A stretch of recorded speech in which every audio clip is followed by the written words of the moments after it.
வணக்கம். நான் சுதர்ஷன் மகேஷ். மாலத்தீவ் வெர்சஸ் லக்ஷத்தீவ் இந்த விவாதம் கடந்த சில நாட்களாக சர்வதேச அளவில் ஒரு பெரும் பேசு பொருளாக மாறி இருக்குது. ஸோ அதற்கான காரணம், சில நாட்களுக்கு முன்னாடி இந்தியாவினுடைய ஒரு பகுதியாக இருக்கக்கூடிய லக்ஷத்தீவுக்கு இந்தியாவினுடைய பிரதமர் நரேந்திர மோடி சென்றிருந்தார். சொல்லணும் அப்படின்னா, தமிழகத்துக்கு பிரதமர் மோடி வந்திருந்தார் இல்லையா? ஸோ அதற்கு அடுத்த நாள் கேரளா போயிருந்தார். அண்ட் அதற்கு அடுத்த நாள் தான் லக்ஷத்தீவு போயிருந்தார். லக்ஷத்தீவு கேரளாவினுடைய அந்த அரபிக்கடல் பகுதியில் இருக்கக்கூடிய ஒரு குட்டி தீவு, இந்தியாவை சேர்ந்த ஒரு தீவு பகுதி. நிறைய மலையாளிகள் இருக்கிறாங்க, நிறைய இஸ்லாமியர்கள் இருக்கிறாங்க. ஸோ நிறைய சர்ச்சைகளை கூட அந்த குட்டி தீவு, அந்த குட்டி யூனியன் பிரதேசம் சந்தித்து இருக்குது. ஸோ குறிப்பாக சொல்லணும் அப்படின்னா மாமிசம் சம்மந்தமான, அதுவும் குறிப்பாக அந்த ஸ்கூலில் படிக்கக்கூடிய மாணவர்களுக்கு நான்வெஜ் கொடுக்கக்கூடாது அப்படின்ற மாதிரி அங்கே இருக்கக்கூடிய துணைநிலை ஆளுநர், அங்கே இருக்கக்கூடிய கவர்மெண்ட், அவங்களுக்குள்ள ஒரு கான்ட்ரவர்சியான சில விஷயங்கள், இந்த மாதிரி நம்ம லக்ஷதீவை பார்த்துருப்போம். அது எல்லாத்தையும் தாண்டிட்டு ஒரு இயற்கை மாசுபடாத ஒரு சுற்றுலா தலமாகவும் லக்ஷதீவு இருக்குது. ஸோ இந்தியாவை சேர்ந்த சுற்றுலா பகுதி அப்படின்னு சொல்லியும் பார்க்கப்படுது. ஸோ இந்த நேரத்தில் மாலத்தீவு சர்வதேச அளவில் இருக்கக்கூடிய ஒரு சுற்றுலா பகுதியாக இருக்குது. பல சினிமா பிரபலங்கள் அவங்களுடைய விடுமுறையை கழிக்கிறதுக்கு மாலத்தீவுக்கு போகிறதும், அங்கே நிறைய ஃபோட்டோ ஷூட்லாம் எடுத்துகிட்டு வர்றதும், அது நம்ம தமிழ் சினிமாலேருந்து பாலிவுட் வரைக்கும் சினிமா பிரபலங்கள் அங்கே போயிட்டு மாலத்தீவில் ஃபோட்டோ ஷூட் எடுத்துகிட்டு வர்றதையும் நம்ம சமீப நாட்களில் நிறைய பார்த்துருப்போம். இந்த நேரத்தில் தான் பிரதமர் மோடியினுடைய லக்ஷத்தீவு விசிட். அதே நேரத்தில் பிரதமர் மோடி ஃபோட்டோ ஷூட்லேயும் சரி, இந்த மாதிரியான விஷயங்களில் ரொம்பவே அதீதமான ஆர்வம் காட்டுறவர்.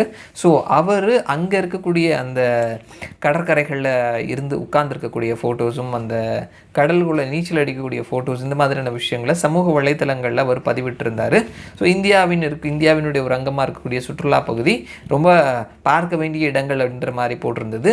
ஸோ மோடிக்கு ஆப்வியஸ்லி கோடிக்கணக்கான ஃபாலோவர்ஸ் இருக்கிறாங்க அப்படின்றதுனால அது பெரிய லெவலில் ட்ரெண்ட் ஆயிடுச்சு.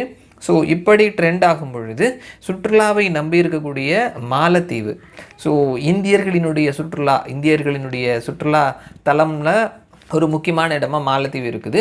மாலத்தீவினுடைய சுற்றுலாவில் அதிகமான பங்களிப்பு வகிக்கக்கூடியவர்கள் இந்தியர்கள் தான். ஒட்டுமொத்தமாக 14% இந்தியர்களினுடைய பங்கு மாலத்தீவினுடைய சுற்றுலா பயணிகள் இருக்குது. ஸோ அதுதான் அதிகமான பர்சன்டேஜ் மற்ற உலக நாடுகளோட கம்பேர் பண்ணும் பொழுது.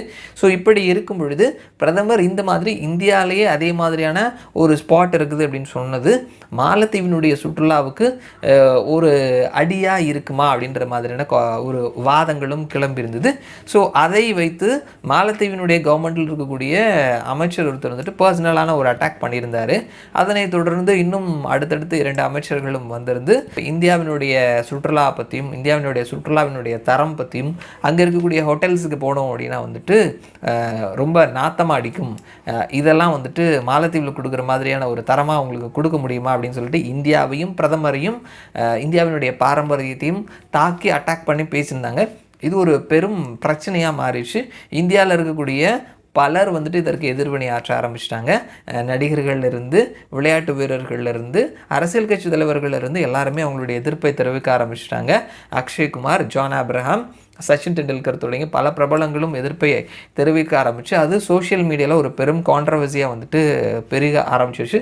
இதை பார்த்து அங்கே இருக்கக்கூடிய எதிர்க்கட்சி தலைவர்களும் இது ஒரு தவறானது, ஒரு இன வெறியை சொல்கிற மாதிரி இருக்குது அப்படின்ற மாதிரி சொன்னதும் அந்த அமைச்சர்கள் 3 பேரையும் சஸ்பெண்ட் செய்யப்பட்ட நிகழ்வுகளும் நடந்தது. அங்கே இருக்கக்கூடிய சபாநாயகர், எம்பி, எதிர்க்கட்சி தலைவர் பலர் இந்த இனவாத பேச்சு நாங்கள் எதிர்க்கிறோம், இந்தியா கிட்ட நாங்கள் மன்னிப்பு கேட்குறோம் அப்படின்ற மாதிரி ஓப்பனாக அவங்களுடைய ஸ்டேட்மெண்ட்டையும் கொடுத்துருக்குறாங்க.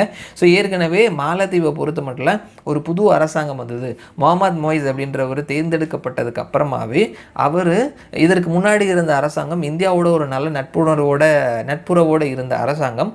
ஆனால் இப்போ இருக்கிறவர் ஒரு கம்யூனிஸ்ட் சித்தாந்தவாதி. குறிப்பாக சைனா கவர்மெண்ட்டோட ஒரு நல்ல நட்புறவை வளர்க்கக்கூடியவர். கம்பேரிங் டு இந்தியா, வழியாக அவர் சைனாவோட ஒரு நல்ல ஒரு ரிலேஷனை மெயின்டைன் பண்ணணும்னு நினைக்கிறவர் அப்படின்ற மாதிரி அவர் தேர்ந்தெடுக்கப்பட்டதுக்கு அப்புறமாவே நம்மளுடைய நாளிதழ்களில் நிறைய ஆர்டிகல்ஸ் நம்ம பார்த்துருந்தோம். ஸோ இந்த மாதிரியான அவருடைய கவர்மெண்ட்டில் இருக்கிறவங்க இந்த மாதிரி பேசுகிறது வந்துட்டு ஒரு ஆச்சரியமான விஷயம் கிடையாது. ஆனால் இது அவர்களுக்கே ஒரு பெரிய ஆப்பா வந்துட்டு விழுந்துருச்சு அப்படின்றதான் பார்க்க முடியுது. ஸோ எந்த வகையில் அப்படின்னு பார்க்க முடியுது, நிறைய உலக நாடுகள் கூட நம்ம வந்துட்டு இந்தியாவினுடைய தி பெஸ்ட் ஃப்ரெண்டாக இருக்கக்கூடிய இஸ்ரேல் அவங்களும் வந்துட்டு இந்த ஒரு விஷயத்தை வந்து எதிர்த்துருக்கிறாங்க. அவங்களுடைய அஃபிஷியலான சோஷியல் மீடியாவில் வந்துட்டு பதிவு பண்ணியிருக்கிறாங்க. மேக் மை ட்ரிப் அவங்களுடைய தளத்தில் வந்துட்டு லட்சத்தீவு பற்றின தேடல் இருக்குது அப்படின்ற மாதிரியான விஷயங்களை சொல்லியிருக்கிறாங்க. ஈஸ் மை ட்ரிப் எங்களுக்கு நேஷன் ஃபர்ஸ்ட் அப்படின்னு சொல்லிட்டு மாலத்தீவுக்கு அவங்க பிளான் பண்ணி வச்சுருந்த புக் பண்ணி வச்சுருந்த எல்லா ஃப்ளைட்ஸையுமே வந்துட்டு அவங்க கேன்சல் பண்ணிட்டாங்க அப்படின்ற ஒரு விஷயத்தையும் பார்க்க முடியுது. ஸோ இது அவர்களுக்கு பொருளாதார ரீதியிலான ஒரு பெரும் இழப்பு. வெறும் 5 லட்சம் மக்கள் தொகை மட்டும் வைத்திருக்கக்கூடிய ஒரு நாடு, சுற்றுலாவை பெருமளவில் நம்பியிருக்கக்கூடிய ஒரு நாட்டிற்கு ஒரு பெரும் இழப்பாக பார்க்கப்படுது. ஸோ நம்ம இந்த அளவுக்கு ரியாக்ட் பண்ணணுமா அப்படின்னு கேட்டோம்னா கண்டிப்பாக இனவாதம் சார்ந்து நம்ம வந்துட்டு நம்மளை ஒரு தரம் தாழ்ந்து சிலர் பேசும் பொழுது நாம் ரியாக்ட் பண்ண வேண்டியது தான் இருக்குது. ஸோ அது குட்டி நாடு பெரிய நாடு அப்படின்றதெல்லாம் தாண்டிட்டு ஒரு வெறுப்பு பிரச்சாரம், ஹேட் ஸ்பீச் அப்படின்றது எல்லா இடத்துலையும் தவிர்க்கப்பட வேண்டிய ஒன்று தான். ஸோ அதற்கான ஆக்ஷன்ஸையும் வந்துட்டு அவங்க எடுத்துட்டாங்க.